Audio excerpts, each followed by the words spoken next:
Bapa, kami bersyukur untuk waktu yang Kau berikan pada kami. Kami juga bersyukur Tuhan ada hal besar yang Kau mau nyatakan kepada kami. Berikan pada kami hati yang bersemangat Tuhan untuk ready dipakai oleh-Mu.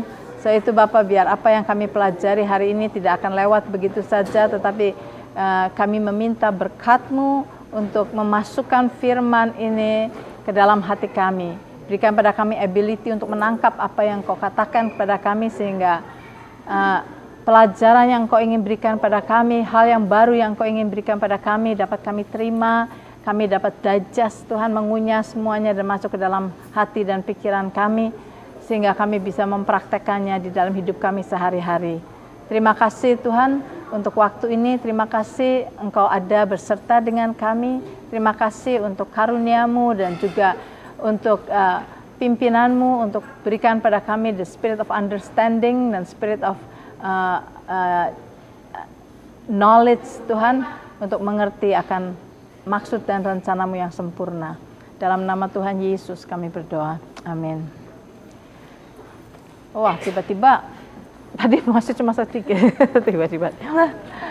Oke, saudara, kita ingat ya, pelajaran ini adalah untuk saudara-saudara yang punya karunia gembala dan karunia pengajar. Dan saya diingatkan supaya kita nggak belajar teori banyak saja, tetapi mari kita lihat siapa di sini yang karunianya sebenarnya gembala, yang gembalanya tinggi. Coba angkat tangan. Angkat tangan. Pasti. Lakukan dengan iman. Kita udah belajar iman kan? Siapa yang karunianya gembala? Angkat tangan. Melani apa, Mel? Rasul, oke. Oke. Sekarang yang guru siapa? Teacher. Oke. Nah, sementara ini, selama ini, saudara-saudara yang melihat karunia saudara itu gembala, sudah punya domba belum? Udah punya domba belum? Udah? Enggak, maksudnya ada nggak hati yang untuk melihat orang-orang di sekeliling ini dan bilang, I wish I can guide them gitu, memimpin. Ada nggak keinginan untuk melakukan itu? Ada. Oke. Tapi sudah dibimbing atau belum? Atau belum berani? Iya. I know. Ada ya? Dombanya juga punya keinginan untuk cari domba. Oke. Itu bagus. Memang yang harus punya anak kan domba.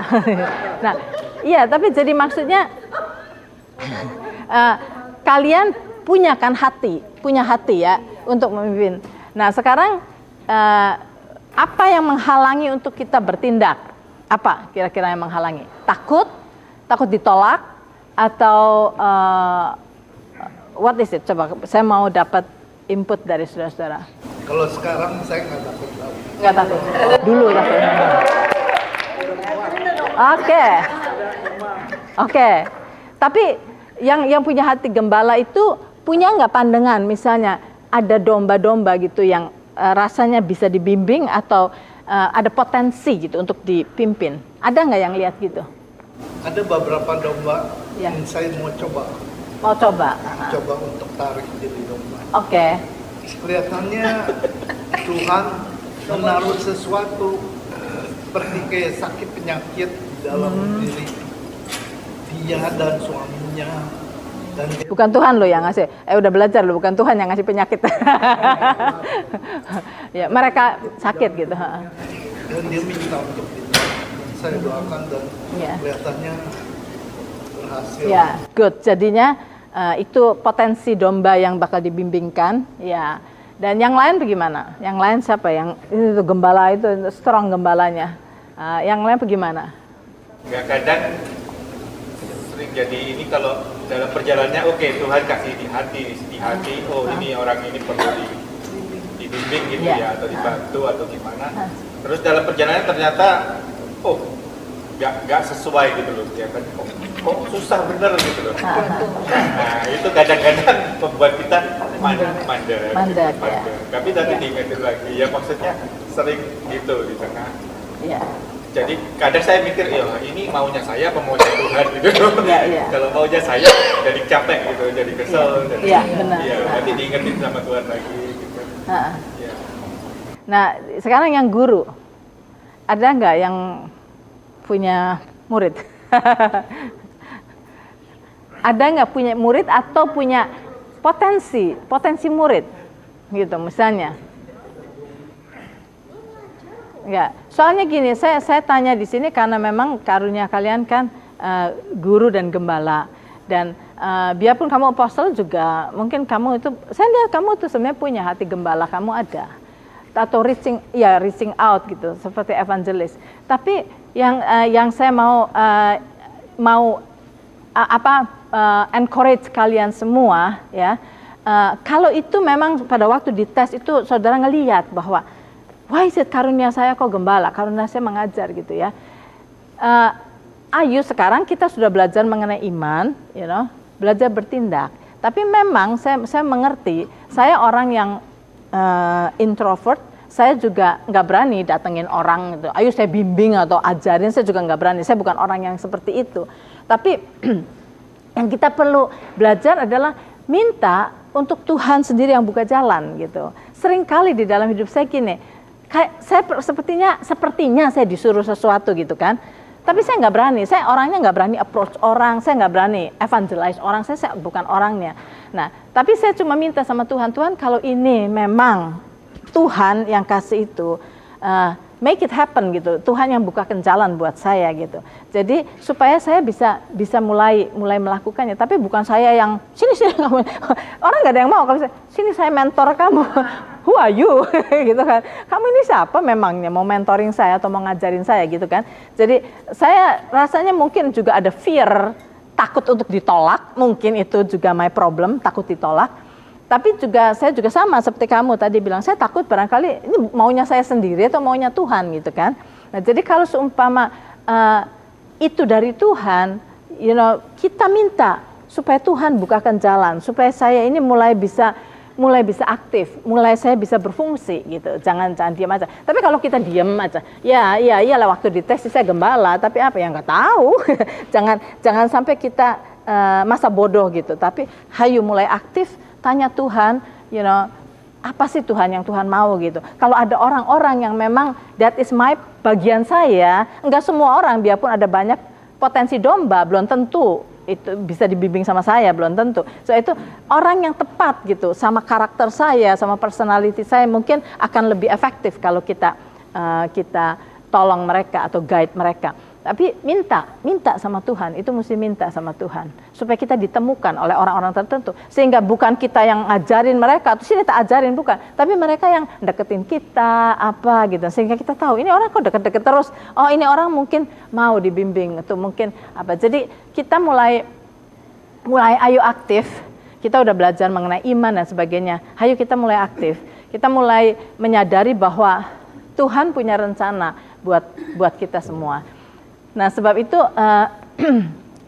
seperti selama ini pelajaran yang sudah kita terima, saya nggak mau terus saya kasih teori, tapi saya mau interaction dari kalian semua.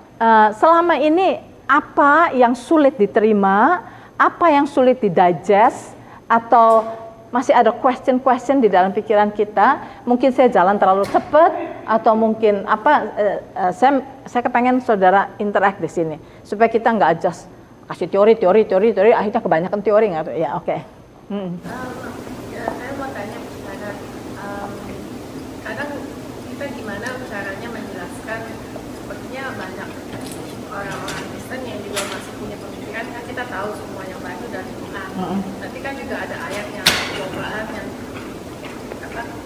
itu tidak akan pernah melebihi kuasa kita. Kadang tuh ada juga konsep dimana Tuhan nggak akan memberikan pencobaan, berarti kan kesannya Tuhan yang memberikan pencobaan yang kita alami gitu, padahal kan sebenarnya enggak.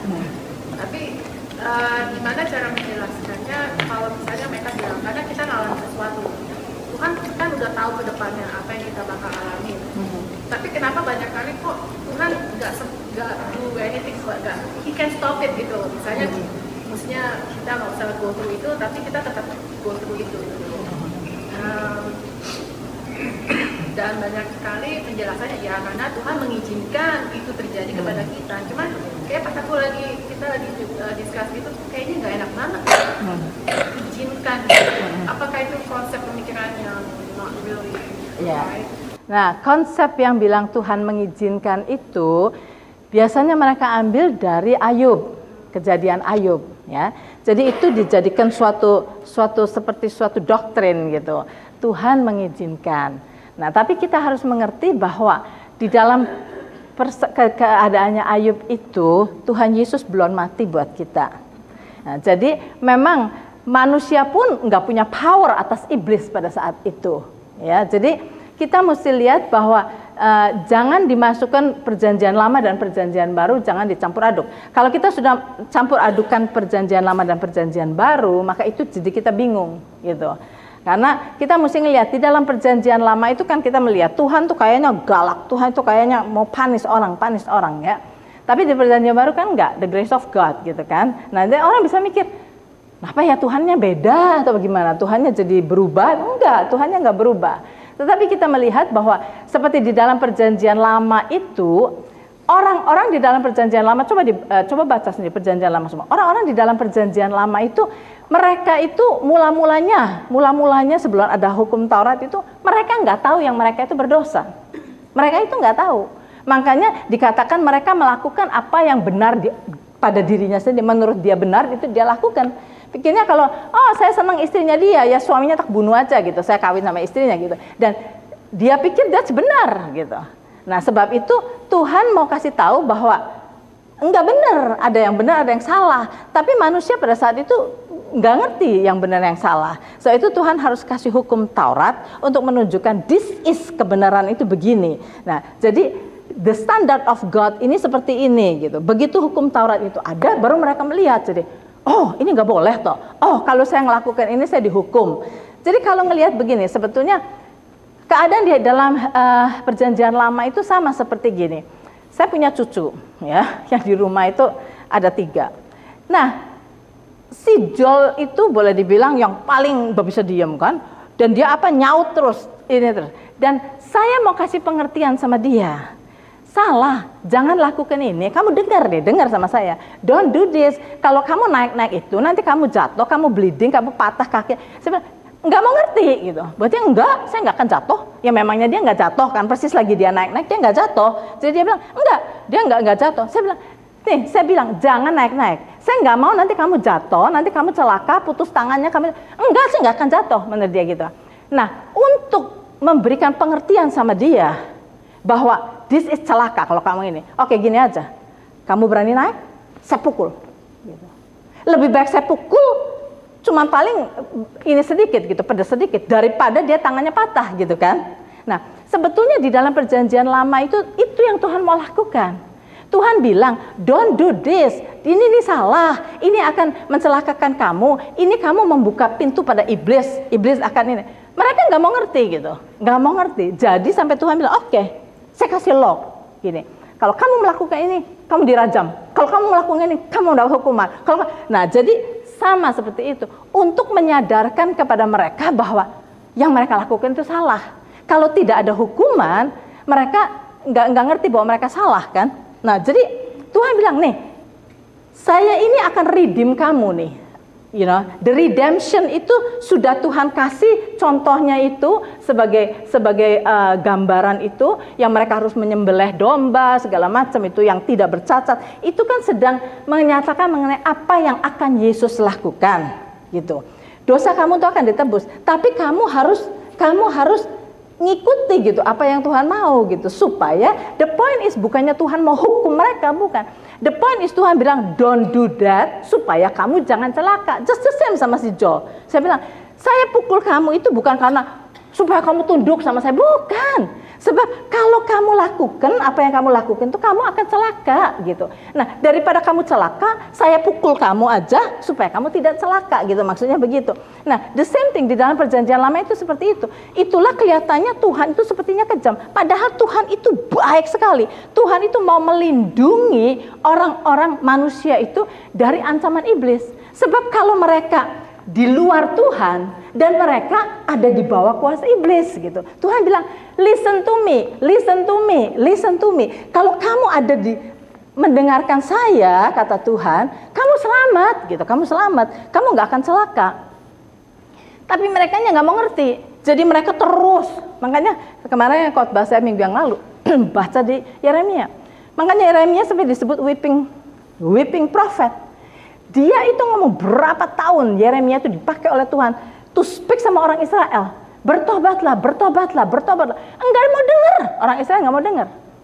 Karena nggak mau dengar, Tuhan bilang, saya saja hukum kamu supaya kamu nggak celaka gitu. Jadi keadaannya gitu sampai sampai Tuhan Yesus mati di kayu salib. Nah, disitulah Tuhan benar-benar deal sama kuasa kegelapan, ya. Dan dia ambil otoriti. Manusia di dalam perjanjian lama tuh nggak punya otoriti atas iblis, nggak punya.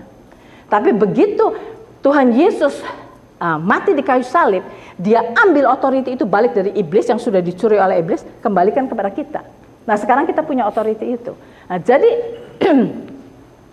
sekarang kita harus tahu bahwa kita sekarang hidup di dalam anugerah Tuhan. Dengan kata lain, kehidupan kita sekarang sama seperti kehidupannya Adam dan Hawa pada waktu baru diciptakan. Enggak ada dosa. Seperti itu. Nah, kemudian setelah manusia jatuh dalam dosa kan jadi Tuhan memperingati mereka terus-terus. Jangan. Kalau kamu hidup di dalam dosa, kamu memberikan dirimu pada iblis gitu. Jangan gitu. Nah, jadi nggak mau dengar, dipanis sama Tuhan. Nggak mau dengar, dipanis. Nah itu. Tuhannya sama. Tuhannya mengasihi kita. Mengasihi manusia sama. Cuma manusianya nggak mau dengar. Nah itulah sebabnya sekarang kita sudah setelah Yesus mati di kayu salib, sekarang Tuhan bilang, oke, sekarang I give you back your authority, oke? Now kamu sekarang perang sendiri sama iblis. Sebab kamu punya otoriti di atas iblis. Sekarang kamu punya otoriti di atas iblis gitu.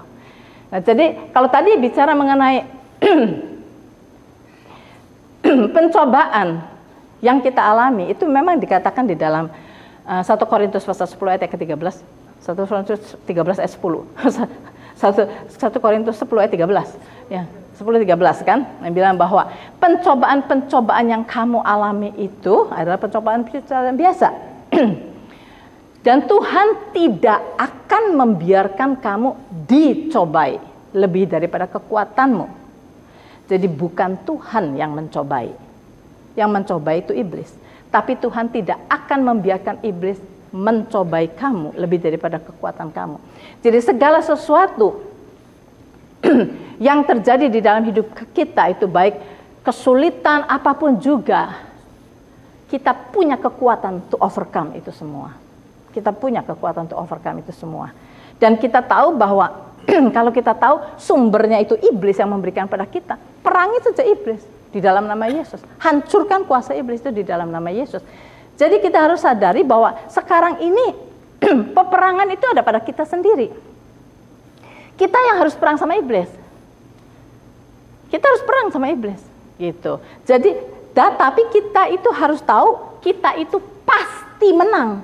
Nah, kita mesti ngerti kepastiannya ini. Some people berpikir iblis itu kuasanya besar sekali. Kalau kita berpikir iblis itu besar sekali, kita udah ketakutan dulu, ya kita sudah diintimidasi oleh iblis. Itulah sebabnya karakteristik dari iblis itu yang Tuhan kasih contoh di sini seperti a roaring lion. Cuma mau roar untuk membuat kita paralyzed. Kalau kitanya paralyzed oleh kuasa iblis, kita nggak bisa perang.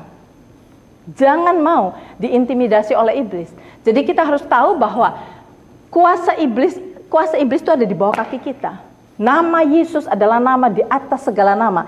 Kita harus yakini. Nah, untuk kita bisa sampai berperang dengan iblis dengan kekuatan otoriti nama Yesus, ini yang harus kita latih. Jangan tunggu sampai iblis yang besar datang ke kita seperti Goliat, Terus kita mulai belajar perang, ya sudah telat. Sebab itu dari hal-hal yang kecil kita belajar, saudara. Kita belajar.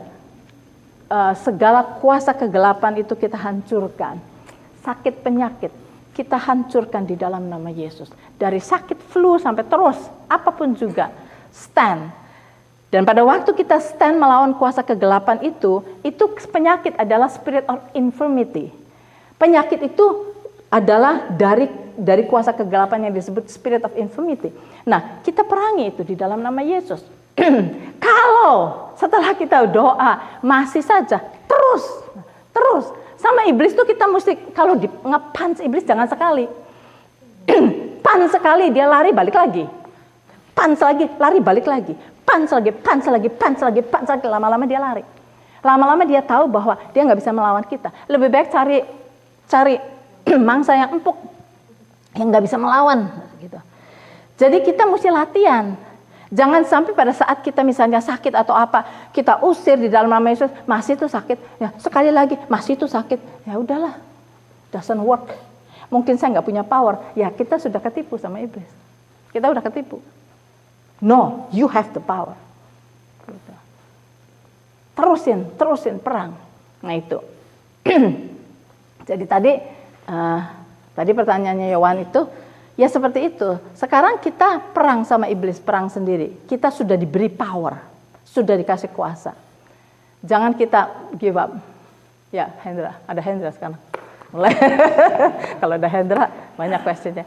Ya, Hendra. Saya bilang Tuhan udah mati, sekarang jadi kita punya dikasih otoriti. Ya. Itu bisa bagi nggak ayatnya di mana? Bagi ayatnya. Bagi ayatnya, oh iya di Efesus, di apa ada. Hendra baca yang rajin. Di Injil Tuhan bilang bahwa segala kuasa kalajengking dan semua apa itu sudah di bawah kaki kita. Ada banyak ayatnya. Cuma sekarang saya nggak hafal ada di mana. Banyak ayatnya. Bahwa kamu mengalahkan kuasa. Kita membantu kesaksian. Tepuk tangan. Oke. Ini saya mau kasih kesaksian karena saya ingat 3 minggu yang lalu ya, terakhir waktu pelajaran Cihana, waktu kita duduk di sana, kan Cihana bilang, saya masih ingat setelah dari kelas selesai, Cihana bilang kita akan praktek.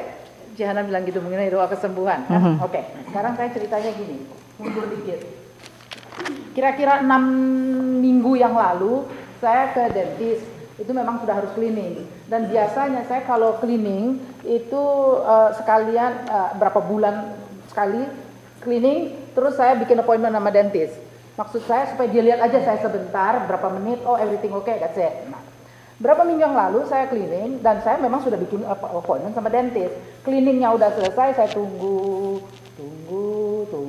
dentist nggak datang. Biasanya cepat sekali, cleaning selesai dia datang. Tunggu setengah jam, nggak datang. Dan saya memang sudah rasa nggak enak di sebelah sini. Aduh, setengah jam. Biasanya saya orangnya udah nggak sabaran, tapi saya tunggu, udah setengah jam ya udah. Saya bilang dia nggak datang.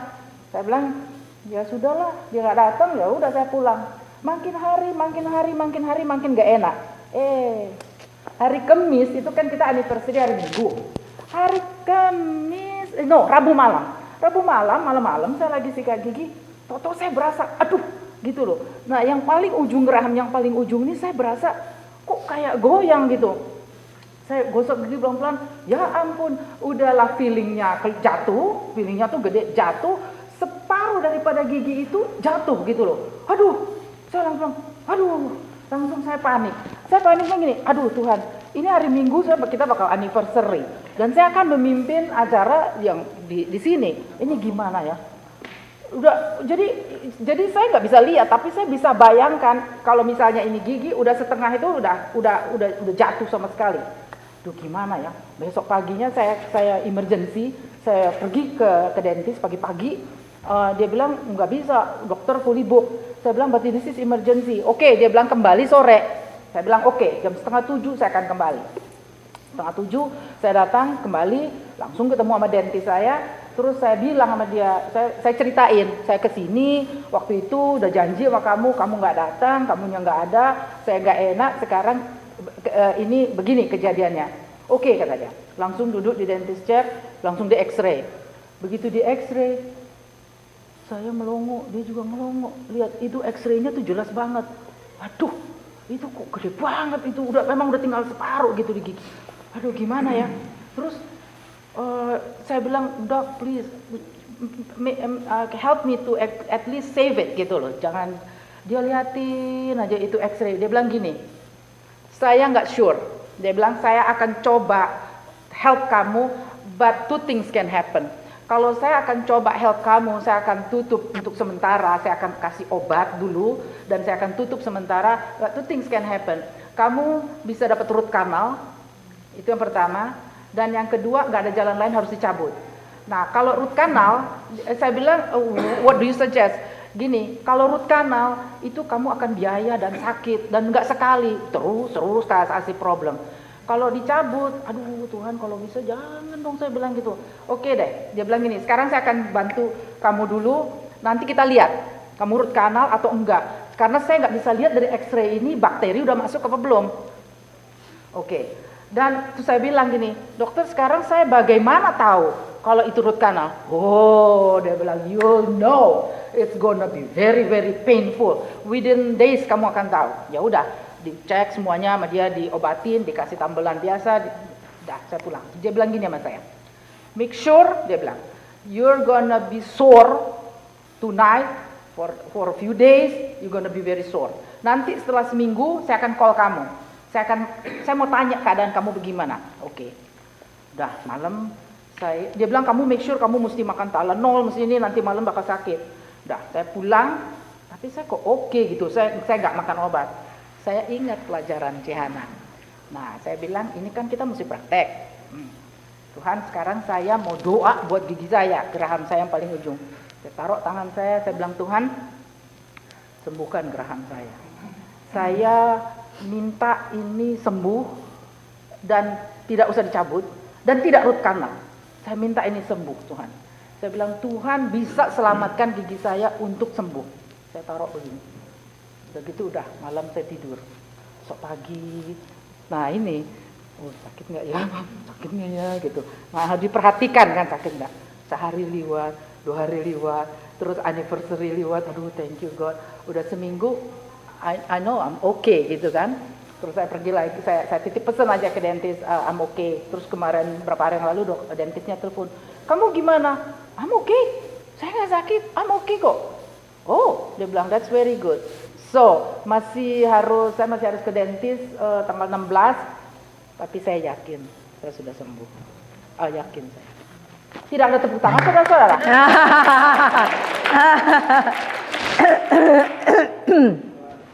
Good, puji Tuhan.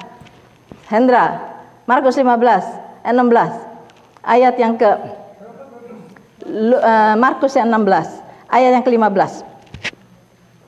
Lalu berkata Yesus kepada mereka, "Pergilah ke seluruh dunia, beritakanlah Injil kepada segala makhluk. Siapa yang percaya dan dibaptis akan diselamatkan, tetapi siapa yang tidak percaya akan dihukum. Tanda-tanda ini akan menyertai orang-orang yang percaya. Mereka akan mengusir setan-setan demi namaku. Mereka akan berbicara dalam bahasa-bahasa yang baru bagi mereka. Mereka akan memegang ular. Dan sekalipun mereka minum racun maut, mereka tidak akan mendapat celaka. Mereka akan meletakkan tangannya atas orang sakit dan orang itu akan sembuh." Dan ini adalah untuk orang-orang yang percaya, untuk orang-orang yang mengakui Yesus sebagai Tuhan dan Juru Selamat. Kita diberi kuasa oleh Tuhan untuk mengusir setan-setan. Untuk di dalam nama Tuhan kita diberi kuasa untuk mengusir setan-setan, dan mereka juga dikatakan akan berbicara dalam bahasa-bahasa yang mereka tidak mengerti. Dan itu semua, itu salah satu. Ada banyak lagi, ayatnya ada banyak. Yohanes, ingat? Mana ada ayat lagi? Soalnya di Lukas 10 atau 20 itu kan juga yang Iya. mengutus itu kan juga udah kasih kuasa Iya. Lukas 10 ayat 19. Oke, Hendra catetin Lukas 10 ayat 19. Lalu kata Yesus kepada mereka, aku melihat iblis jatuh seperti kilat dari langit. Sesungguhnya aku telah memberikan kuasa kepada kamu untuk menginjak ular dan kalajengking, dan kuasa untuk menahan kekuatan musuh, sehingga tidak ada yang akan membahayakan kamu. Ya, jadi itu jelas-jelas. Tidak ada kuasa kegelapannya, iya. Iya, jadi alasannya kenapa saya tanya itu karena ada orang yang kan kalau kita kasih pelajaran di sini kan kadang saya itu praktek gitu kan, praktek apa yang Jana jelaskan itu saya omongin juga kepada orang, tapi orang banyak tanya bagi saya di mana Alkitab ayatnya, saya bilang I don't know. Nah, saya sudah dapat. Ya, karena banyak juga yang saya praktekkan atau saya sebarkan apa yang saya jelaskan kepada saya dapat, saya juga jelaskan, tapi kalau ditanyain balik saya nggak bisa jawab. Ya, that's good. Dengan tanya jadi kalian dilengkapi. Sekarang ada lagi tadi pertanyaan? Apa yang kita sudah pelajari selama ini? Apa yang kita sudah pelajari selama ini? Ada orang yang sering mabuk-mabuk. Nah itu apa yang kuasa apa itu? Apa-apa? Kuasa apa yang mesti diikat dihancurkan? Addiction spirit. Ya itu kan addiction. Ya, mabok gitu kan, ya drug lah, rokok lah, semuanya itu. Itu kan semua addiction. The spirit of addiction. Spirit of alcoholism. Di dalam nama Yesus kita hancurkan. Nah, jadi saudara selama ini kan kita semua sudah mengerti mengenai the sovereignty of God yang banyak disalah mengertikan, itu kan. Nah, jadi sekarang kita sudah mengerti bahwa Tuhan sudah memberikan kepada kita kuasa atas dunia ini, dan Tuhan ingin kita menggunakan kuasa itu. Kemudian segala sesuatu di dalam dunia ini sudah diberikan kepada kita kuasanya. Dan pada waktu Tuhan Yesus mati di kayu salib, sudah mengembalikan segala yang seharusnya milik kita, sudah dikembalikan balik kepada kita. Tetapi untuk kita bisa menikmati itu, kita mesti mengambilnya dengan iman. Jadi segala provision, ya, baik keuangan, baik whatever rezeki, baik semua blessing jasmani, semuanya apa yang kita butuhkan sudah diberikan oleh Tuhan, sudah. Ya. Saudara tahu keselamatan itu sudah diberikan oleh Tuhan untuk semua orang di dunia, bukan cuma buat kita aja. Keselamatan itu sudah diberikan kepada Tuhan Yesus, tetapi tidak semua orang selamat. Why? Sebab tidak semua orang mau mengambil keselamatan itu dengan iman. Demikian juga segala provision, financial provision, semua yang saudara butuhkan di dalam kehidupan sehari-hari sudah Tuhan berikan. Kalau saudara mau menikmatinya, take it by faith in the name of Jesus. Dengan iman, terima itu. Terima dengan iman.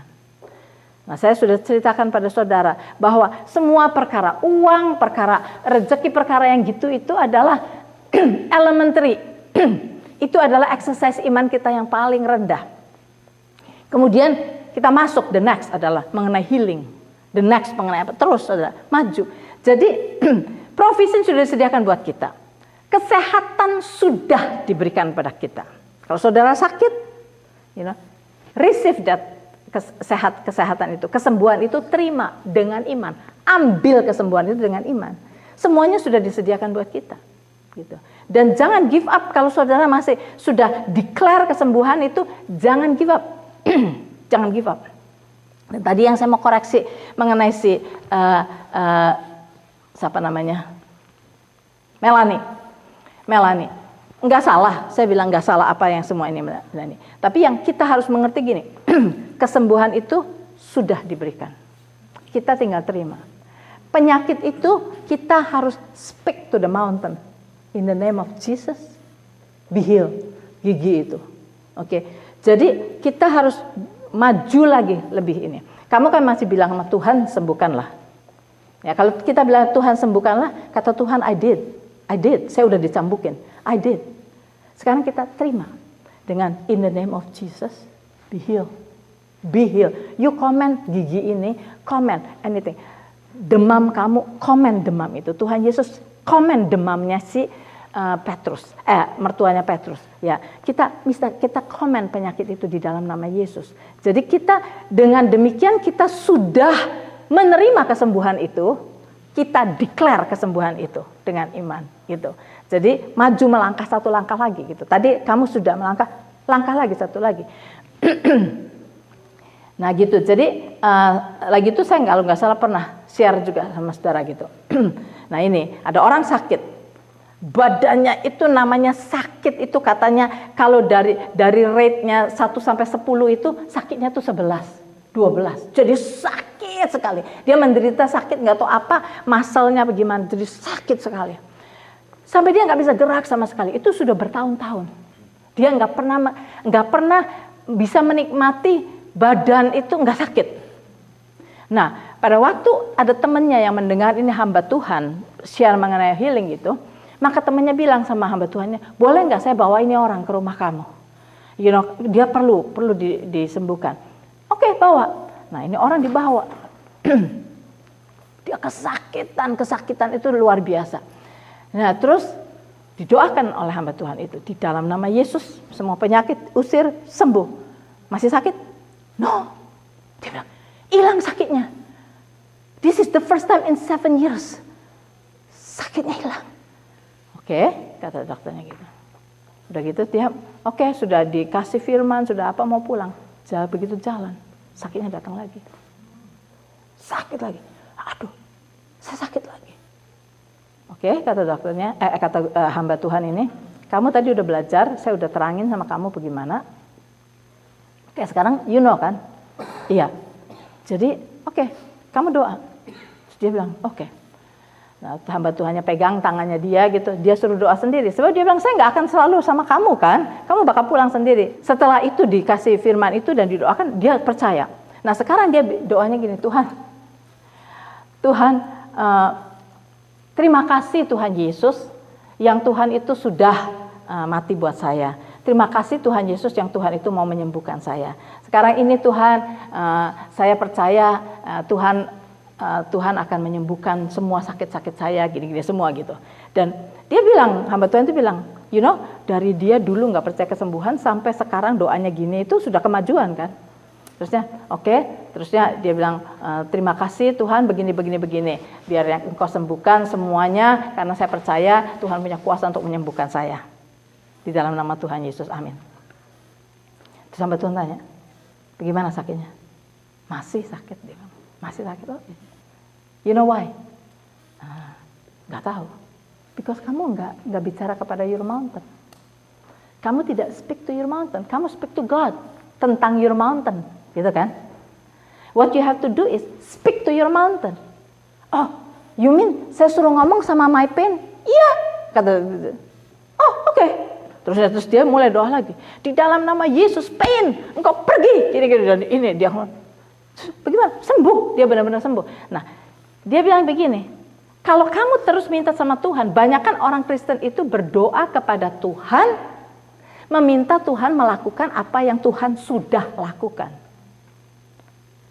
Sekarang bukan bagiannya Tuhan lagi, bagian kita. To speak to our mountain. Itu yang Tuhan katakan. You know, barang siapa mempunyai iman sebesar biji sesawi saja, you can speak to the mountain, to remove, dan mountain itu akan pergi. Jadi kita perhatikan firman Tuhan benar-benar. Makanya saya kasih contoh itu. Pada waktu Tuhan Yesus bicara sama mertuanya Petrus, dia nggak bilang, oh Bapa di surga, kiranya engkau menyembuhkan mertua Petrus ini dari demam. Enggak. Dikatakan he rebuked the fever. Dia rebuke the fever. Gitu. Jadi kita juga harus belajar seperti itu. Bukannya kita minta Tuhan menyembuhkan. He did it. Bagiannya Tuhan sudah selesai. Pada waktu Tuhan Yesus dicambuki di kayu salib, dia sudah menanggung sakit penyakit kita. Dan dia sudah memberikan kepada kita kesembuhan. Jadi sekarang bagiannya kita to declare, bagiannya kita yang untuk mengambil kesembuhan itu di dalam nama Yesus. Itu yang kita harus lakukan.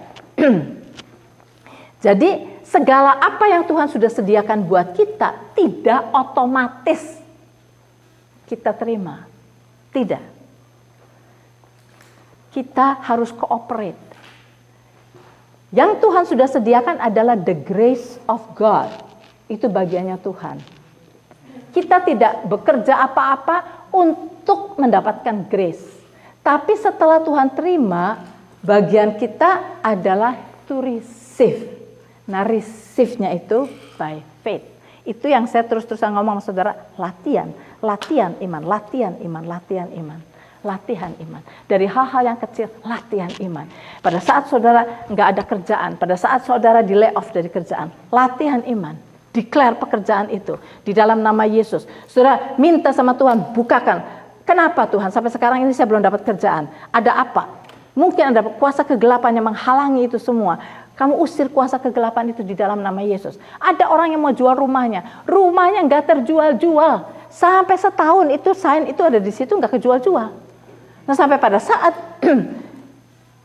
dia sudah desperate sekali, dia bilang sama Tuhan, kenapa Tuhan gitu?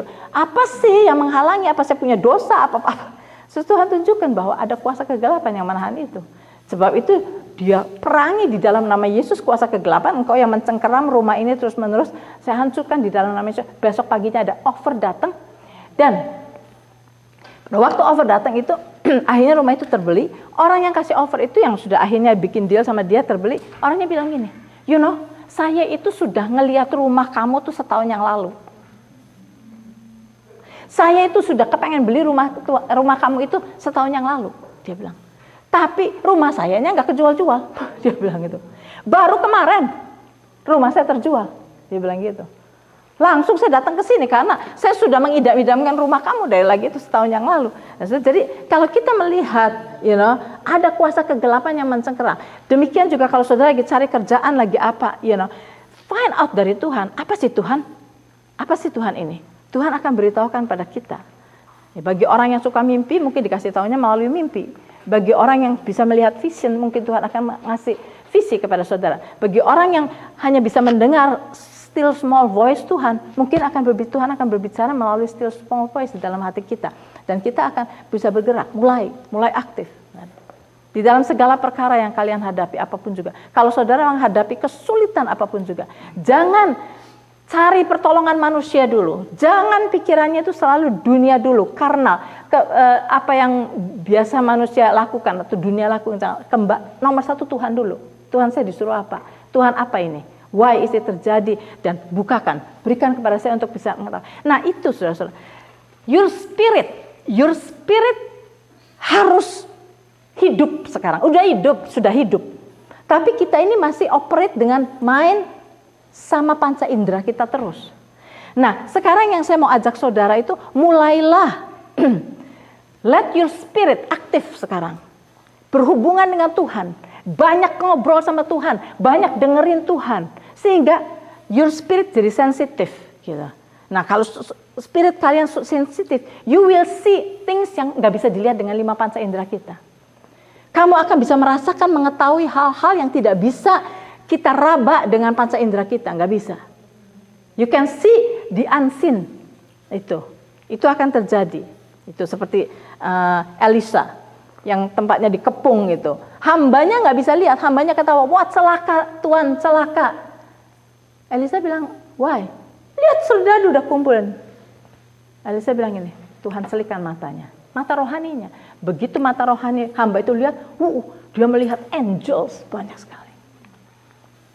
Nah, saudara, itu kita mesti latihan. Terus terang saya pribadi bukan orang yang di dalam area itu. Mungkin ada yang lain-lain yang saudara-saudara yang di prophetic mungkin yang di prophetic kelas mungkin lebih sensitif. Saya dalam hal itu lebih blow on. Saya mesti belajar. Biasanya saya lebih dengar suara Tuhan di dalam hati daripada melihat gitu, daripada sense yang seperti itu. Kemarin waktu saya ke Reinhardt, ada satu anak muda yang datang, katanya saya dapat sesuatu buat Pak Sujo sama saya. Dia nggak terlalu bisa ngomong Inggris, tapi dia bilang, cuma dia mau kasih tahu, I saw 2 angels behind you, I saw 2 angels behind you. Dia bilang, di belakang saya sama Pastor Joe ada 2 angels. Dia melihat itu. Dan dia bilang, itu saja saya mau kasih tahu sama kamu. Saya nggak lihat, tapi dia lihat. Dia bilang gitu. Dan dia sensitif di dalam area itu. Nah, tapi itu juga melalui dia belajar di sana di kelas itu, dia belajar untuk menjadi peka di dalam area yang memang gift-nya dia untuk bisa melihat hal itu. Nah, jadi kita harus belajar cooperate dengan Tuhan by grace through faith. Semua karunia itu kita tidak perlu kerjain apa-apa, sudah disediakan. Tetapi untuk kita bisa nikmati, bagian kita to receive by faith. Nah, ini yang saya lagi ajak saudara-saudara, receive it. Jadi saya mau bawa saudara untuk berjalan di satu journey dengan Tuhan. Itu yang saya kepengen saudara latihan di dalam hal itu. Nah, kemudian the reason lagi kita ini seringkali nggak menikmati apa yang Tuhan sudah sediakan, sebetulnya abundant yang Tuhan sudah sediakan bagi kita. Tapi kita nggak nikmati karena kita nggak tahu. Seperti yang di dalam Hosea 4 ayat 6 dikatakan, my people are destroyed for lack of knowledge. My people are destroyed because of lack of knowledge. Jadi karena kita nggak tahu, kita bisa mati, kita bisa celaka, kita bisa apa, because of lack of knowledge. Gitu. Makanya saya katakan kepada saudara, nanti kalau saudara mulai ministry kepada orang, don't be afraid, jangan heran ya. Kalau saudara akan menghadapi orang-orang yang susah untuk di ministry, susah. Karena pikiran mereka sudah matok gitu. Abis ini, abis ini. Jadi kalau cancer stage ini bakal ke stage ini bakalnya mati gitu kan. Nah, sudah fix, pikirannya udah seperti itu. Dan kalau kita mau masuk ke sesuatu yang baru, kita akan mendapat resistance. Kita akan mendapat opposition di situ. Jangan heran. Nah, yang perlu buat orang ini adalah knowledge firman, janji-janji Tuhan. Kita perlu berikan pada mereka. Sebab itu saya bilang sebetulnya shepherd, gembala, dan guru itu harus kerjasama. Kalau nggak salah ini gembala ini guru kalau nggak salah. Ya, harus kerjasama gitu. Saya sama Pastor Joe kan gitu. Pastor Joe shepherd. Ya. Jadi dia itu gini, dia lebih sensitif kalau ada orang punya problem. Saya nggak sensitif. Dia tuh tahu kalau ada si Anu lagi susah. Dia tahu deketin itu orang gitu. Nah, tapi nanti kalau sudah dia deketin orang itu sampai merasa sih, kok dia tahu ya saya punya problem gitu. Merasa senang kan? Karena ada orang yang memperhatikan, ada orang yang tahu gitu.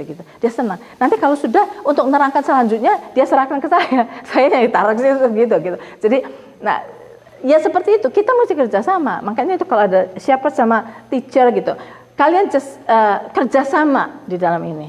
Shepherd punya hati, punya knowing. Teacher punya know how explain kepada mereka gitu. Jadi kerjasama. Nah itu. Nah kalau kita sudah kasih knowledge kepada orang, knowledge itu akan bring understanding kepada mereka. Understanding itu adalah the ability to comprehend, to apply the context-nya, konsepnya gitu. Ya. Jadi knowledge aja bilang, Tuhan bilang apa yang aku lakukan akan kamu lakukan juga. Bakal hal yang lebih besar dari itu akan kamu lakukan. Kita bilang, iya, oh gitu ya. But how? Itu kan, how-nya itu bagaimana gitu. Nah, saya ini lagi mengajarkan precept demi precept tuh how-nya gitu. Saya sedang mengajarkan itu how-nya. Nah, jadi kalau knowledge diberikan, saudara dapat ini, saya kasih kesaksian, kasih semua itu untuk di seperti masakan itu mesti dicampur sampai saudara bisa ngerti intinya apa sehingga you get understanding. Sebab understanding itu adalah the ability to comprehend, to apply the concept dan to teach someone else bagaimana to carry it out, gitu. Itu understanding. Nah, sekarang terus kemudian the next pelajaran yang sudah saya berikan adalah bagaimana iman terbentuk, gitu kan? Nah, kalau saudara sudah, sekarang saya mau tanya, bagaimana iman terbentuk? Siapa yang bisa jawab? Ya. Waktu saya baca Alkitab katanya iman terbentuk dari pendengaran. Dari apa? Dari pendengaran. Ya. Terus praktek. Iya. Nah, pelajaran yang saya itu, iya saya tahu itu, faith come by hearing, hearing by the word. Tapi yang saya lagi tanya, yang saya sudah berikan, itu kan ayat yang sudah ada. Faith come by hearing, hearing by the word of God, gitu kan? Nah, sekarang knowledge itu knowledge. Saya terangkan understanding-nya. Saya terangin supaya you know how iman itu bisa terbentuk. Bagaimana? Praktek. Ya, bagaimana pakainya? Ya, kalau ada sakit, tumpang tangan, doain, lihat hasilnya. You miss. Understanding gini ya.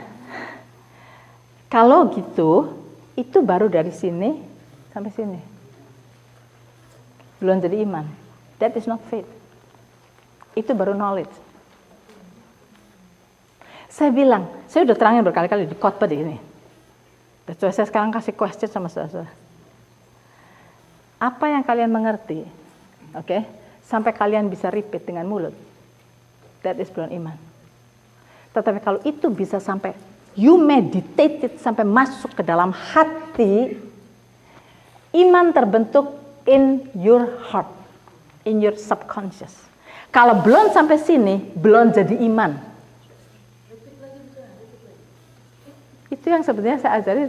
Kalau saya pakai word yang spesifik itu from conscious kepada preconscious kepada subconscious. Oke? Conscious adalah kita baca, kita dengar, ngerti. Itu conscious. Oke? Setelah itu apa yang sudah masuk ke dalam conscious kita bisa memorize. Oke, kita bisa memorize. Tadi bilang, faith come by hearing, hearing by the word of God. Itu memorize. Itu preconscious. Tapi kalau dari preconscious stop sampai di situ, you try lay hand sama orang. Nothing happen. Tapi kalau itu yang sudah dari preconscious itu, you meditate. Meditate. Meditate. Sampai menimbulkan iman di dalam diri kamu. Nah itu. Setelah sampai di dalam hati itu jadi begini, sudah menghasilkan imagination di dalammu. Seperti orang itu ngandung, seperti orang hamil. Ya. Kalau orang hamil itu perutnya gede, ya, bayinya belum kelihatan, but the baby is there. Itu, kalau sudah sampai situ, you speak, nyata. Jadi setelah sampai di sini, baru sampai praktek. Kalau baru tadi, faith come by hearing, hearing by the word of God, dan kamu tahu Tuhan sudah menyembuhkan, Tuhan sudah mati buat kita, Tuhan sudah dicambuki, bilu-bilunya menyembuhkan, itu baru knowledge. Baru knowledge. Meditate sampai masuk ke dalam. Sampai you pregnant akan itu. Itu sebetulnya yang diajarkan sama Yonggi Cho zamannya saya dulu tahun 80-an. Itu Yonggi Cho ngajarinya gitu. Saya dengerin khotbahnya Yonggi Cho. Kata Yonggi Cho gini, kalau kamu, ini yang dia lakukan. Saya ini perlu sepeda. Dia itu miskin sekali nggak punya sepeda sebagai hamba Tuhan. Kemudian dia bilang gini, kalau kamu beriman akan sepeda, dia bilang, kamu minta sama Tuhan sepeda, tapi jangan bilang, Tuhan saya minta sepeda. Jangan gitu. Dia bilang, kamu mesti imagine apa yang kamu mau. Gitu dia bilang gitu. Dan kamu mesti katakan kepada Tuhan specifically. Jadi kenapa dia kenapa emphasize di dalam spesifik? Karena sesuatu yang kita bisa describe sampai spesifik itu sudah ada di dalam imagination kita. Sebelum ada di dalam imagination kita masih belum bisa describe secara spesifik apa. Nah, terus jadi itu sudah ada di dalam imagination dia, si Yonggi Cho itu. Sampai pada waktu dia speak, dia percaya. Saya percaya Tuhan. Tuhan sediakan sama saya sepeda. Dan saya sepeda yang saya butuhkan adalah sepeda yang seperti ini, buatan Jepang, yang capnya ini, yang ada ininya, ada boncengannya, nggak tahu apa. Dia describe semuanya. Yang warnanya gini, dia bilang gitu. Why dia bisa describe semuanya? He has it in his imagination, dan dia percaya apa yang Tuhan sediakan buat dia pasti terjadi. Dia dapat sepeda persis yang dia describe. Itu. Nah, jadi ini sebetulnya konsepnya itu bahwa apa yang kita berani speak untuk terjadi itu sudah sampai masuk ke dalam your imagination, sampai you own it di dalam kamu, seperti orang pregnant, bayinya sudah ada di situ. Yang when you speak itu seperti bayinya itu keluar, jadi kenyataan, sampai seperti itu. Jadi saya nanya Mas Saudara, bagaimana iman terjadi? Yang ternyata masih banyak yang miss. Padahal saya udah khotbah di sini, sudah ngomong di sini, sudah ngomong di sana. Nyambung yang tadi, Kapten Choyong gitu. Kalau kita punya bayangan imagination tentang apa yang itu bagaimana itu tahu yang kita mau atau Tuhan mau? Kan katanya kita ngatur Tuhan. Baik merek ini, tahun ini mau dapat jodoh yang begini. Dia gitu, dia ngajarnya gitu sih. Tuhan itu Tuhan mau apa saya mau? Gini ya, ada firman yang mengatakan, delight yourself in the Lord, and He will give you the desire of your heart. Jadi, delighting in God. Delighting in God itu kayak seumpama saya delighting sama si Zack, delighting sama saya gitu, you know. Dia senang sama saya, segaul sama saya terus-terusan, you know. Sampai saya tahu hatinya dia kayak apa, saya tahu apa yang dia mau, saya berikan kepada dia. Delighting in the Lord itu sama saja seperti I just trust you Lord, I just trust you gitu. Senang sama Tuhan, bergaul sama Tuhan terus. Sama seperti gambarannya, seperti ranting yang abiding in the vine. Oke, itu delighting in the Lord. Nah, kalau kita seperti ranting yang abiding in the vine, maka desire kita itu asalnya dari dia. Oke, that's why kita bergaul sama Tuhan, delight sama Tuhan, senang sama Tuhan, gaul banyak ngobrol sama Tuhan. Lama-lama desire kita itu desire dari Tuhan, dan Tuhan akan berikan kepada kita apa yang desire. Makanya saya, sekali lagi, cerita perkara rumah, ya, yang saudara sudah semua datang ke rumah saya. Saya tahunya cuma satu, Tuhan itu sediain rumah buat saya, itu yang saya tahu. Oke. Nah, kemudian saya jalan sama Tuhan. Setiap hari waktu saya cari rumah.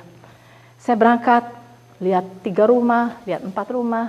Tapi saya ngomong sama Tuhan gini, Tuhan, let me know the house yang Tuhan sediain untuk saya. Supaya pada saat saya masuk rumah itu, I know this is the one. Itu yang saya minta. Gitu. Saya cuma punya gambaran secara garis besar. Saya nggak mau rumah yang sempit karena nggak bisa buat persekutuan, ya. Saya nggak mau rumah yang sekat-sekat karena nggak bisa persekutuan. Saya bilang rumah saya ini bisa buat persekutuan sampai orang banyak bisa datang. That's my desire. Oke. Nah, rumahnya yang persisnya seperti apa, I don't know. Dan saya cuma bilang, Tuhan, walk with me, reveal to me pada saat saya masuk ke rumah itu yang Tuhan sediain. Make me know that is from you. Yes, itu kita jalan terus, lihat deh rumah ke rumah. Saya bilang 40 rumah lebih, 45 rumah lebih saya lihat. Ada rumah yang secara otaknya saya ini bagus ya ini. Terus saya bilang, Pak Sujo, coba datang sini, rumah bagus deh. Dia datang, jelek. Dia bilang, ini temboknya deket, ininya gini. Oke, saya bilang let's go. Inilah sudah. Nah, nanti lihat lagi apa lagi. Nanti saya panggil Pak Sujo, datang. Pak Sujo, enggak. Yang ini gini. Ya sudah, saya trust Tuhan akan ini kan. Sampai saya masuk ke dalam rumah ini. Begitu saya masuk, have knowing di dalam ini. This is the one.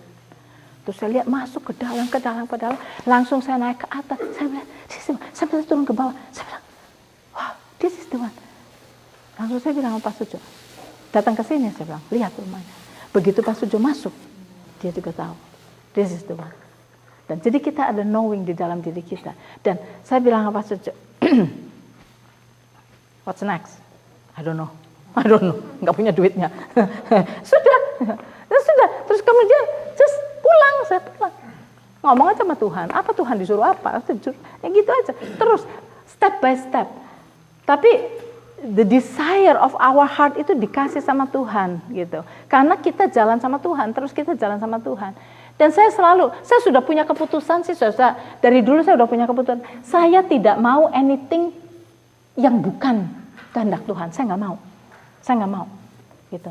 That's why saya sudah punya decision di dalam hati saya. Saya cuma mau apa yang dari Tuhan. Kalaupun saya mau pergi kemana-mana holiday apa, Tuhan, saya nggak mau pergi ke tempat yang bukan Tuhan suruh saya pergi. Saya nggak mau. Saya cuma mau ke tempat yang Tuhan suruh saya pergi. And I know God is there sama saya. Jadi itu yang saya minta gitu. Jadi saya juga nggak kepengen nyompak macam-macam ini itu nggak. Just walk with God, abide in the Lord, and Tuhan akan guide kita. Tadi saya jawab pertanyaan nggak sih? Sampai kemana-mana saya jawab. Ya itu. Jadi sekali lagi bagaimana iman terbentuk? Jangan saya udah ngomong, saya udah khotbah sampai kadang-kadang saya udah ngomong berapa kali ya? Mungkin mereka udah bosen dengernya. Buktinya sekarang katanya masih nggak tahu bagaimana sih? Iman terbentuk jadi conscious mind, pre-conscious mind sampai subconscious. Di dalam subconscious you have that in your imagination. In your imagination. Makanya saya suka doakan orang yang sakit sampai kayak apa, saya bilang, bayangkan, kamu akan berjalan sama anak-anak kamu ke park, kamu akan gandengan tangan, kamu akan jalan ke pantai, kamu melongo aja. Saya doakan orang yang sakit, anaknya masih kecil sekali, istrinya masih ngandung. Dokter sudah bilang, udah nggak ada harapan. Saya bilang, kamu percaya nggak? Tuhan sudah menyembuhkan. Saya percaya. Saya bilang oke. Jangan cuma ngebilang percaya dengan mulut. Masuk sampai ke dalam your subconscious. Sampai ke dalam hati kamu, sampai kamu bisa punya imagination, you going to walk in the park with your son, with your daughter. Saya bilang, kamu akan berjalan sama istri kamu akan sehat, lari-lari, mainan bola di park lah. Sampai seperti itu. Bawa orang yang kita doakan itu sampai bisa membayangkan itu. Dan bayangkannya jangan cuma sekali. Every day, bayangkan itu. Nah, itulah faith is the substance of things hope for. Ini juga saya udah ngomong 100 kali lebih. Faith is the substance of things hope for. Apa yang kamu hope? Semua hope is positif, nggak ada hope yang negatif. The substance of the hope for. Saya bilang, saya tanya sama kamu maunya apa? Saya mau sembuh. Anak saya masih kecil, anak saya mau saya baik. They need me. Saya bilang, oke. So, faith is the substance. Substance-nya apa? Kamu mau sembuh kan? Hope for. Apa yang kamu hope? Hope itu mengandung bayangan di dalam kamu. Hope itu, di dalam hope itu ada bayangan. Kayak semua, I hope saya bisa pergi ke Hawaii. Misalnya, jalan-jalan di Hawaii. Kalau kamu punya hope ke Hawaii, kamu sudah imagine Hawaii itu kayak apa, ya kan? Mungkin melalui film gitu. Aduh, Hawaii, aduh pantainya, aduh gitu. Ya. Nah, jadi saudara, hope sudah ada bayangan Hawaii itu seperti itu. I hope I can go to Hawaii. Nah, faith is the substance of things hope for. So di dalam hope ada imagination. Kamu kepengen sembuh? Iya. Kepengen sembuh buat apa? Buat anak-anak saya. Oke. So you want to see you walking around with your children lagi? Kamu akan mainan bola dengan your children? Ya. Bayangkan itu. Terus-terusan every day. Dan kamu bilang, by the grace of God, saya percaya dengan iman, it will happen to me. It will happen to me. Di dalam nama Yesus semua penyakit ini saya usir di dalam nama Yesus. Semua sel-sel kanker saya bilang, I curse semua sel-sel kanker di dalam tubuh saya di dalam nama Yesus. Dan saya command hanya sel-sel yang sehat yang grow di dalam tubuh saya, di dalam nama Yesus. The law of the spirit of life is reigning in my body. Saya katakan bahwa Roh Kudus yang membangkitkan Yesus dari kematian is reigning in my body. Sekarang dari ujung rambut kepala saya sampai kepada telapak kaki saya. That is yang kamu declare every day. Declare itu. Bayangkan kamu akan lari-lari dengan anak kamu. Bayangkan itu semua. Dan jangan sekali-kali mau bayangan kamu dihantui dengan kamu di hospital, udah mau mati. Jangan. Usir itu. Kalau ada bayangan itu, iblis akan pakai. Dokter bilang, tinggal 2 minggu lagi hidup kamu. Kan udah bayangan. Saya bakal mati di tempat tidur saya atau mati di hospital. Nah, jangan. Usir di dalam nama Yesus. No, I'm going to run with my children. Terus. Gitu. Terus. That is faith. Ya, Hendra. Yang tadi bilang itu hopeful. Itu ada limitation-nya? No, tidak ada limitation-nya. You know what, nggak ada limitnya. Dengar nggak tadi khotbah saya? Dengar nggak khotbah saya minggu yang lalu? The blessing of God itu luar biasa, lebih besar daripada keinginan kita untuk diberkati. There is no limit. Gimana kalau tetangga saya itu mau menang harus menang? Itu lotrek. Yang lotrek itu udah bukan di dalam rencana Tuhan ini, Pak. Hah? Ya itu hope-nya apa? Hope-nya yang apa itu? Kalau kamu mau, I hope, nih dengerin, I hope saya bisa kawin sama istrinya dia, itu cantiknya luar biasa. Mau hope gitu? That is not in the will of God. Kamu nggak abiding in Christ. Jadi limitnya apa gitu? Nggak ada limitnya, tapi hidup di dalam kebenaran. Limitnya hanya hidup di dalam kebenaran. Kalau kamu hidup di dalam kebenaran Tuhan, according to the word of God, kamu hidup, minta apa saja. Kalau lotre ada batasnya. Tapi kalau berkat Tuhan lebih. Itu. Jadi jangan yang enggak gitu. Jangan yang minta mau istrinya orang, mau mobilnya orang, mau rumahnya orang gitu. Bukan gitu. Kalau kamu mau minta rumah, ya minta rumah, imagine sendirilah rumah yang kayak apa. Tapi maksudnya itu kalau kamu di dalam Tuhan, you know, even your desire itu desire yang dari Tuhan, bukan desire yang dipengaruhi oleh ketamakan, you know, greediness. Itu bukan dari Tuhan. Nah, Mulyadi mau ngomong something. Saya mau share. Oh.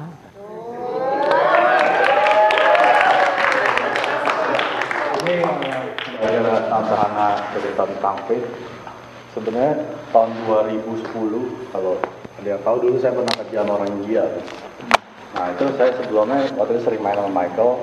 Michael juga waktu itu lagi nyari kerjaan yang bagus, jadi dia bilang, caranya gini mau, kamu lihat tiap hari, bayangin tempat kerja kayak gini, kayak gitu. Pokoknya apa yang kamu mau. Tiap hari saya berjalan setengah jam itu udah rasa udah takut. Karena tiap hari saya dibully gitu. Jadi bosnya hijau, jadi udah cerai. Terus orang-orangnya, pegawainya juga udah dia semua. Jadi kalau makan saya dibully, kerjaan dibully, semua dibully. Jadi pulang dari itu perasaan nggak enak. Ya udah, saya praktekin apa yang si Michael ajarin. Jadi kamu bayangin apa yang kamu mau. Jadi setiap saya nyetir setengah jam, saya bayangin, wah nanti saya nyampe sana tempat duduknya enak, komputernya bagus. Itu komputernya udah tua banget udah dikasih. Nyalainnya mungkin setengah jam kali. Terus tiap hari saya mesti tulisin kerjaannya apa aja. Jadi saya mesti kasih tahu dia, saya kerja ini. Padahal terus terang kerjaannya tuh nggak ada. Jadi saya suruh cari kerjaan, tulisin. Jadi ya udah saya bayangin yang si Michael ajarin. Jadi saya nyetir, nanti ketemu bosnya baik, teman-temannya baik, komputernya enak, kerjaannya enak, pokoknya semua enak. Tapi nggak kejadian. Setiap hari saya kerja itu sekitar setengah tahun dan setiap hari saya praktekin. pulang pergi lagi. Tapi saya pikir ya udahlah praktekin terus. Akhirnya 6 bulan kemudian saya dapat telepon dari company, dia bilang kita lagi butuh orang, kamu mau nggak? Saya tanya company-nya di mana? Di Richmond Hill. Saya Google, saya cari, saya lihat, saya interview, saya lihat bosnya, tampangnya galak gitu. Wah saya pikir udahlah. dikasih syukur, nggak dikasih udah. Jadi dia interview, dia negosiasi, saya kasih apa aja yang saya pikir udah nggak mungkin lah. Udah akhirnya besoknya ditelepon, oke kamu Senin bisa masuk gak?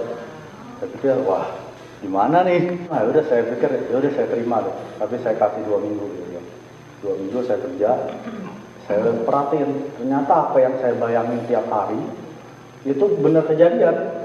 Jadi datang bosnya orangnya, ternyata bosnya baik. Jadi itu teman kerja saya, adiknya bosnya itu lebih baik lagi.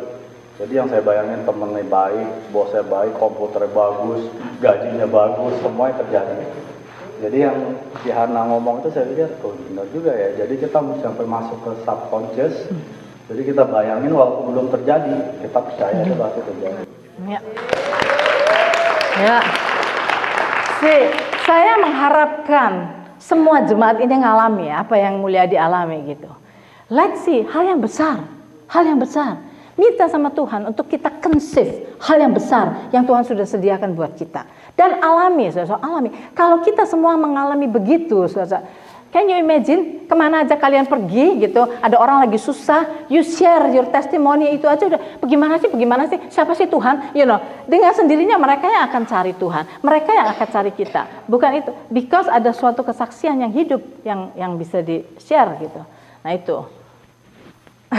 Jadi kita lihat di sini bukti benar. Jadi iman itu begitu. The substance of thing hope for, the evidence of thing not seen. Not seen-nya setengah tahun, saudara. Not seen kan setengah tahun. Don't worry. You know what? Coba bayangin Abraham. Bayangin Abraham. Namanya ganti dari Abram ke Abram. Bapak dari banyak bangsa. Hai, my name Bapak dari banyak bangsa. Berapa anak kamu? 0. Bapak dari banyak bangsa. Bapak dari banyak bangsa. Bapak dari banyak bangsa. Dan kenapa Tuhan itu pada waktu memberi janji itu kepada Abraham, Abraham itu disuruh lihat the star. Disuruh lihat the sun. That is for your imagination. Dan kenapa Abraham disebut Bapak Iman? Karena dia nunggu 25 tahun. Gila. Dan udah impossible. Punya anak itu impossible secara manusia, secara natural itu impossible. Tetapi dia stick to the janji daripada Tuhan. Terus dia melihat the star, dia melihat the sun, dan dia masih mengatakan, aku adalah Bapak dari banyak bangsa. Kenalkan namaku, Bapak dari banyak bangsa. Terus confessing. You know why? Nunggu sampai 25 tahun. But, lihat sekarang. Memangnya bangsa Israel sampai sebegitu banyaknya. Lihat, kenyataannya, kenapa dia nunggu sampai 25 tahun kelihatannya, saya sih nggak mau nunggu sampai, iyalah, yang kalian harapkan apa? Kerjaan gitu. Tapi kalau mau jadi Bapak dari banyak bangsa, saudara, nunggu 25 tahun, tapi lihat benar-benar dia jadi Bapak yang besar sekali. Jadi itu caranya Tuhan. Makanya kita harus mengerti. This is the understanding daripada knowledge yang kita terima. Jadi nggak cukup kalau kita selalu dengar khotbah cuma bilang Tuhan itu maha kuasa. Nothing is impossible buat Tuhan. Kita tahu. But how the impossible itu jadi kenyataan dalam hidup kita, itu yang kita lagi belajar. Itu kan? How? Saya tahu Tuhan sih bakal nolong. Saya tahu Tuhan mengerti. Saya tahu Tuhan ini semuanya. Kita tahu. Tetapi bagaimana yang kita tahu itu menjadi kenyataan. Ini yang kita lagi belajar. Ini. Jadi gitu tadi melalui imagination ada bukti, ada contoh di sini. That's why kalau kita mau doakan orang, bawa sampai iman mereka masuk ke dalam. Pikirkan sampai ke situ gitu. Jangan cuma sampai di sini toh. Jangan cuma sampai di sini saja. Dan banyak orang yang punya pengertiannya udah salah, sudah salah. Makanya saya katakan, saya ditolak, mau doakan orang saya ditolak, you know. Ini hamba Tuhan yang kemarin saya ceritakan itu, yang tadi saya ceritakan. Dia itu pada waktu menggebu-gebu dipakai Tuhan, berdoakan orang sembuh gitu. Saking dia melihat bukti kesembuhan itu. Sampai dia bilang, aduh banyak ya orang di hospital ya, kasihan. Jadi dia pergi ke hospital, mau doain orang di hospital. You know what? Di hospital, ada orang Kristen di hospital mau didoain, marah, saudara, marah. Dia pakai pentungan, dikejar itu orang, hamba Tuhan itu dikejar. Jangan macam-macam, dia bilang. I know this is the will of God for me. Ada di dalam keadaan gini. This is God's will for me. See? Jadi jangan kira kalau kita mau mengasih blessing sama orang itu, orang akan terima. No, kalau mereka sudah punya konsep yang seperti itu, yang seperti saya ceritakan. Saya mendoakan teman saya, sister-sisternya bilang, doakan apa? Jangan doakan kesembuhan loh. Dia bilang gitu. Apa itu tadi pendeta datang doakan kesembuhan apa? Dengan let her go. Mereka sayang sama adik ini, adik paling kecil. Bagaimana kalau kita ministry sama orang yang seperti itu? Dan kita mesti be prepare. Kita akan hadapi orang-orang yang seperti itu. Hadapi orang yang seperti itu. Nah, jadi langkahnya ada guru di sini, ada gembala.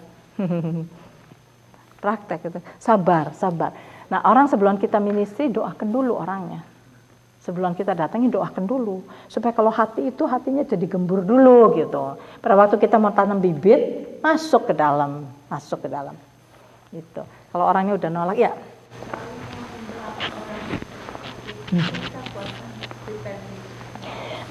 Gak ada salahnya puasa. Sebab puasa itu kan untuk kita bisa sensitif kepada pimpinan Tuhan. Sebenarnya puasa itu adalah menyangkali kedagingan kita. Supaya kita tidak mengikuti daging kita gitu, tapi mengikuti bisa sensitif kepada Tuhan, daerah kita apa. Bagus. Kalau kita mau doakan orang dengan puasa, di situ kita membuat spirit kita lebih sensitif kepada Tuhan. Jadi bukan daging kita yang rule. Kalau daging kita seringkali kita pikirnya supaya wah kalau ini sembuh saya terkenal nih. Udah itu sudah kedagingan kita banyak gitu. Wah kalau ini nanti tapi kalau nggak sembuh malu-maluin. Nah itu udah daging kita juga. Tapi kalau kita doa puasa gitu, kita datang di dalam nama Tuhan, kita sadari it is God yang membawa saya ke situ, dan kita bilang Tuhan kasih saya kesensitifan. Setiap orang di dalam kita mendoakan, tiap orang beda-beda gitu. Bagaimana the Holy Spirit lead us. Nah jadi terus kemudian kita belajar mengenai the law of faith kan. Ya saya cuma reviewing gitu. Barangkali saudara nggak dipelajari kan, jelas kan di rumah nggak dipelajari kan, nggak dibacakan. Coba dibaca itu jadi lebih nyerap. Mungkin pada waktu diterangkan nggak terlalu ngerti, dengan dibaca lebih ngerti lagi. Bagaimana the law of faith? Ya, the law of faith pertama-tama dengan speaking. Ya, dengan hati orang percaya dibenarkan, you are righteous di hadapan Tuhan. Tetapi dengan mulut orang confess diselamatkan. Konkretnya terjadi pada saat kita confess dengan mulut kita. Jadi sebab itu hati-hati dengan mulut kita. Nah, ada hamba Tuhan cerita gimana?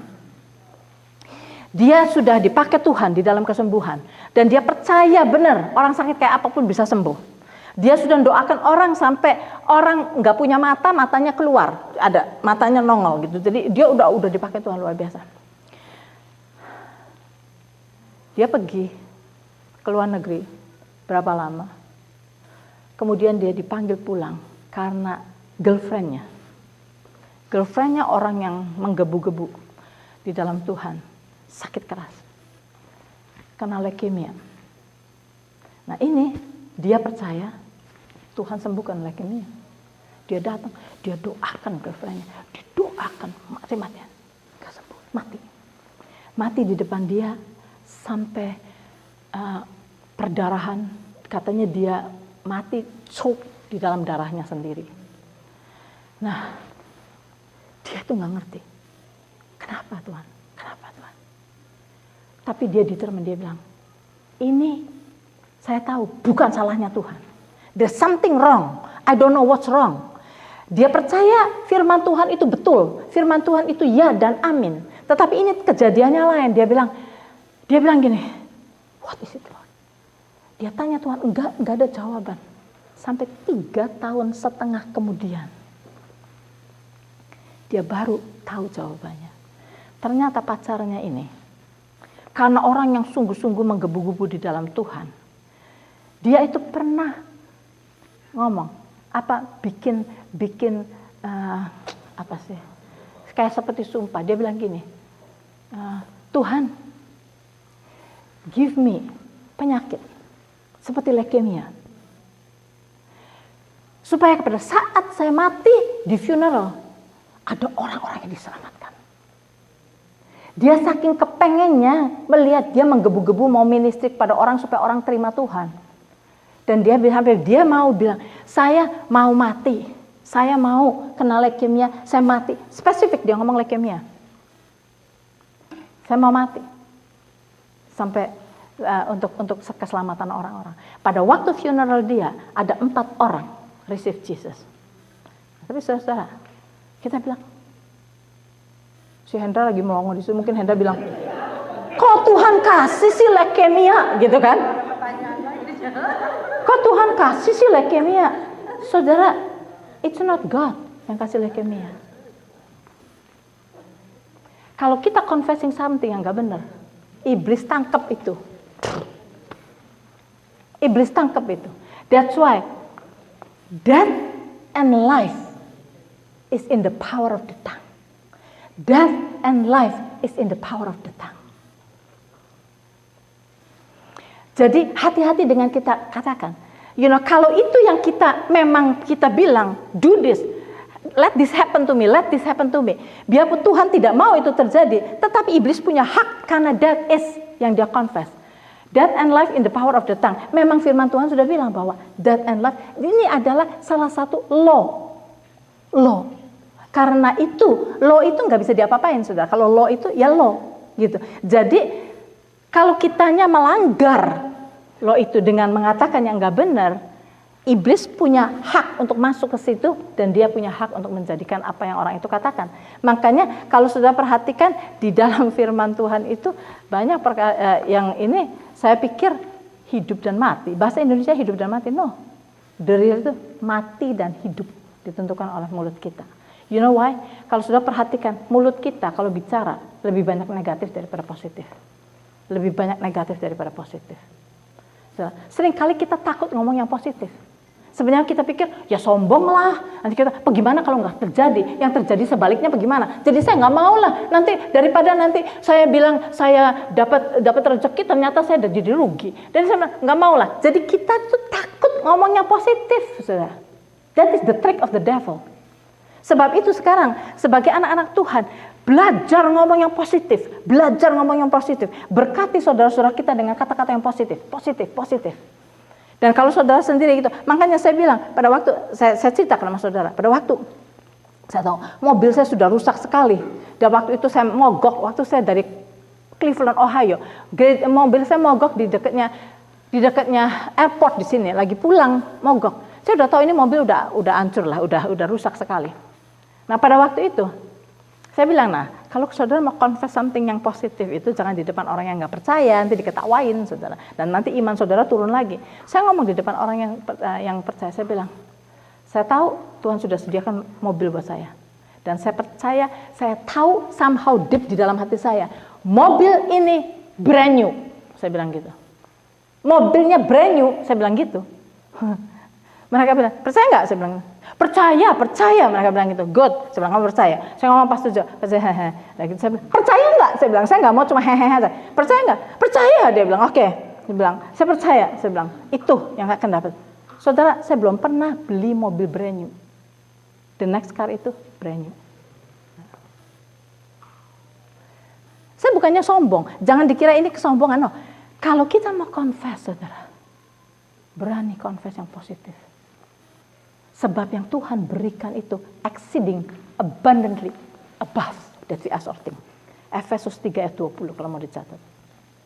Yang Tuhan berikan kepada kita exceeding abundantly above that we ask or think. Sebab itu di dalam Tuhan berani ngomong yang positif. Berani. Tapi sekali lagi, jangan bodoh. Jangan ngomong di depan orang yang gak percaya. Saudara diketawain, terus malu, terusnya nggak percaya. Ngomong di depan orang-orang yang beriman. Speak positive. The law of faith mengenai speaking. Setelah saudara dapat dari Tuhan, you know exactly dari Tuhan. You have the knowing di dalam hati saudara. Bertindak. Jangan diam, jangan pasif.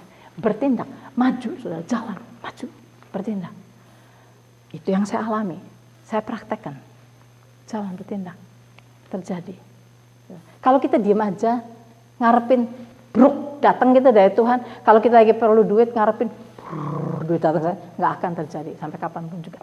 Jalan, bertindak, jalan. Punya hati yang bersih. Karena hati yang bersih itu, you can listen to God. Forgive semua orang yang bersalah sama kamu. Forgive orang yang nyakiti kamu. Selalu punya hati yang saya mau bersih di hadapan Tuhan. Saya mau bersih di hadapan Tuhan. Jadi kalau kita disakiti orang jahat sama kita, forgive. Nah kalau forgiving orang gak usah datengin. Saya ampuni kamu lah. Gak usah. Kamu saya punya salah apa? Kalau kita disakiti orang itu gak tahu nyakiti kita. Dia sama Tuhan. Tuhan, confess. Saya ampuni si A yang sudah menyakiti saya. I forgive him. Saya lepaskan. Sama Tuhan. Gak usah datang itu orang, gak usah. Kalau menurut saya gak usah. Tapi kalau saudara perlu ada hal tertentu, perlu ada necessary duit. Tapi antara kita dengan Tuhan, saya forgive di dalam nama Yesus. Saya forgive dia di dalam nama Yesus. Bersihkan diri kita. Sehingga dengan hati yang bersih, murni, clear, kita bisa dengar Tuhan. Kita bisa dengar apa yang Tuhan mau berikan kepada kita. Kalau kita mau doakan orang sakit, kalau kita mau perlu apa, kita bisa tahu dari Tuhan itu apa. Forgive. Nah itu. Kemudian the next pelajaran yang saya berikan pada saudara adalah iman itu harus bertumbuh. Nah untuk bertumbuh, exercise, latihan. Makin lama your faith makin strong. Bukan perkara besar kecilnya iman, tetapi kuat dan lemahnya iman. Bukan perkara how big your faith, tetapi perkara how pure your faith. Jangan sampai iman kita dimix dengan unbelief, dengan keraguan-raguan. Jikalau ada keraguan-raguan, everything zero. Kamu tidak akan mendapat apa-apa. Nah, latihan untuk mengusir unbelief, untuk mengusir keraguan-raguan, itu yang perlu latihan. Makanya saya bilang nanti kalau kita doakan orang sakit, saudara ngaku di dalam diri kita. Kalau saya, penyakitnya cancer loh. Gimana ya? You have doubt, you have apa? Itu praktis. Untuk bilang, Tuhan, I want to focus on you. Saya percaya yang Tuhan katakan, Engkau telah menanggung semua sakit penyakit. Fokuskan kepada janji Tuhan, kepada firman Tuhan. Sehingga semua unbelief itu hilang. Dan kita doakan itu orang. Nah itu, latihan. Mula-mula susah. Saudara pada waktu doakan anak sakit, pada ngomong itu, terusnya anak masih sengkruk-sengkruk, aduh masih sakit ya. Bingung saudara. Nah, tapi terus keep on. Lama-lama saudara makin pure, pikiran saudara makin pure. Nggak ada lagi ini mix up dengan unbelief, dengan segala macam, dengan impossibility, nggak ada. Udah jam 2. Saya kira udah selesai. Sebetulnya masih ada satu pelajaran, sama pelajaran yang ketiga itu saya belum mention kepada sebagian orang, yaitu bagaimana iman bekerja. Tapi sebagian sudah dapat di dalam Bible study yang saya kasih yang lalu, ada yang sudah dapat yang saya berikan Saturday. Tapi yang Sunday itu saya belum berikan. Yang di video itu saya belum berikan. Itu mengenai bagaimana iman bekerja. Kenapa Michelle?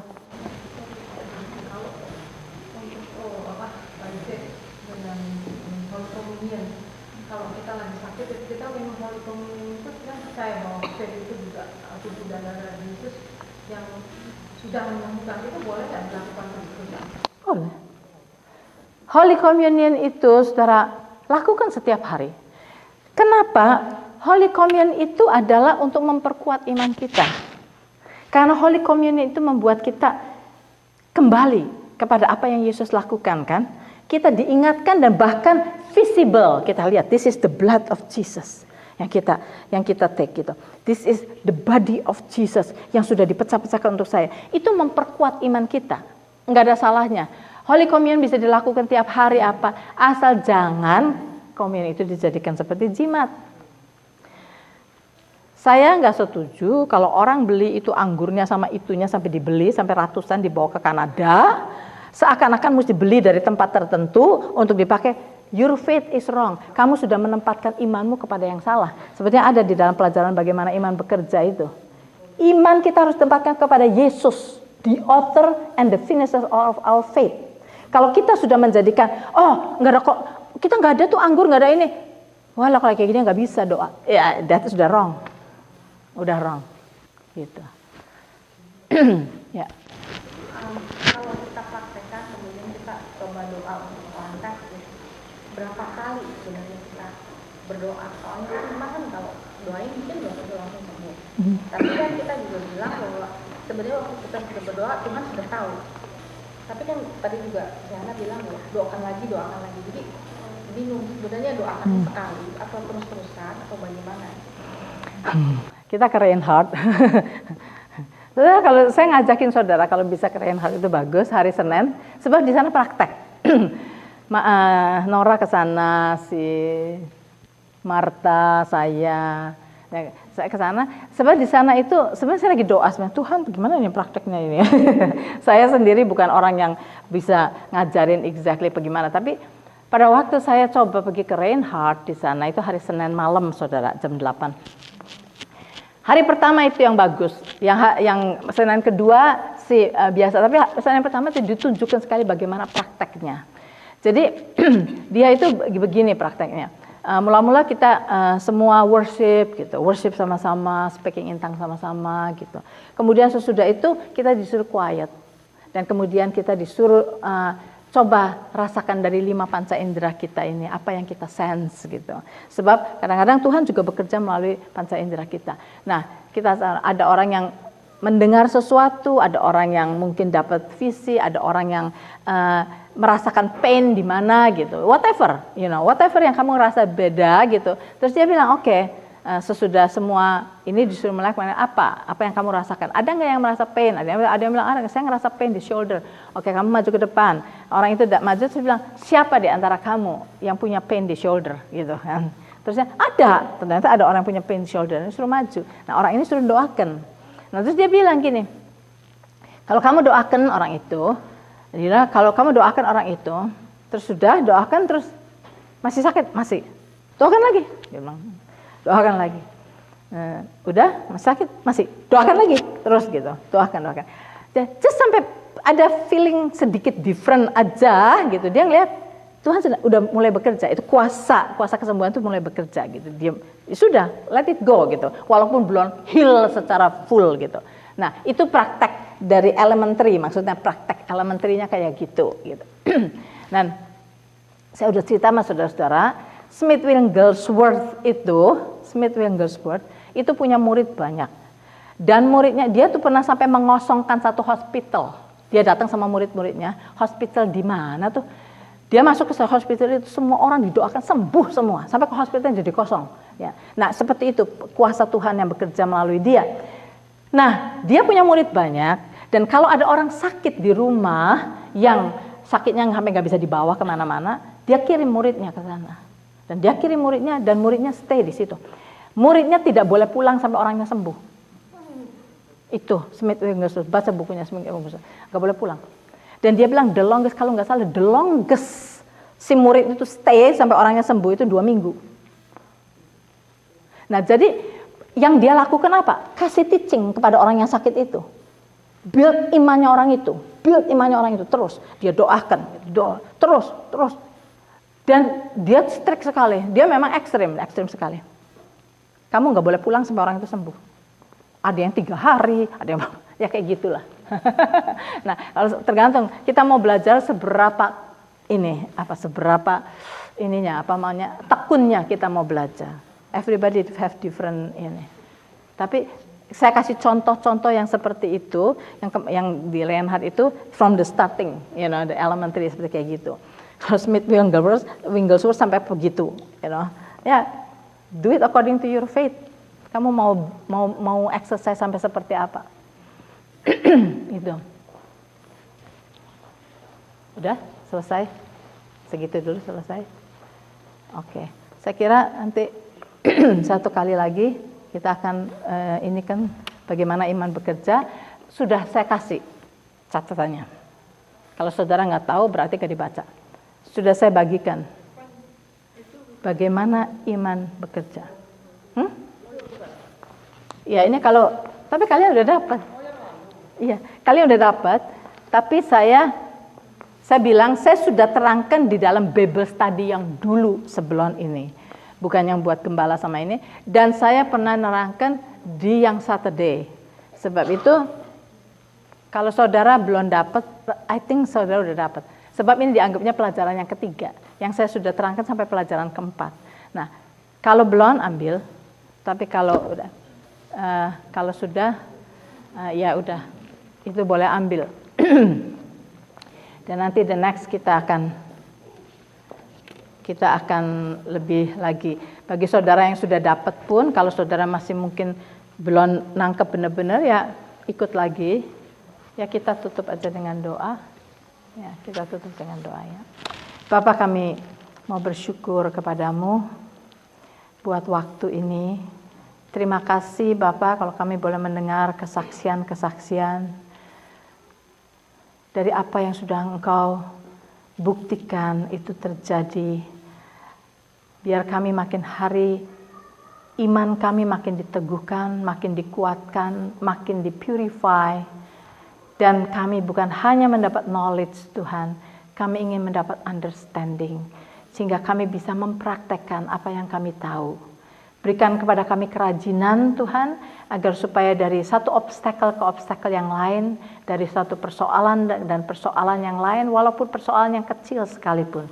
Ajari kepada kami, ingatkan kepada kami untuk mempraktekkan apa yang sudah Engkau berikan pelajaran kepada kami. Sehingga kami bukan hanya tahu saja, tetapi kami juga mengalami apa yang Engkau sudah katakan. Firman-Mu kami percaya, ya dan amin.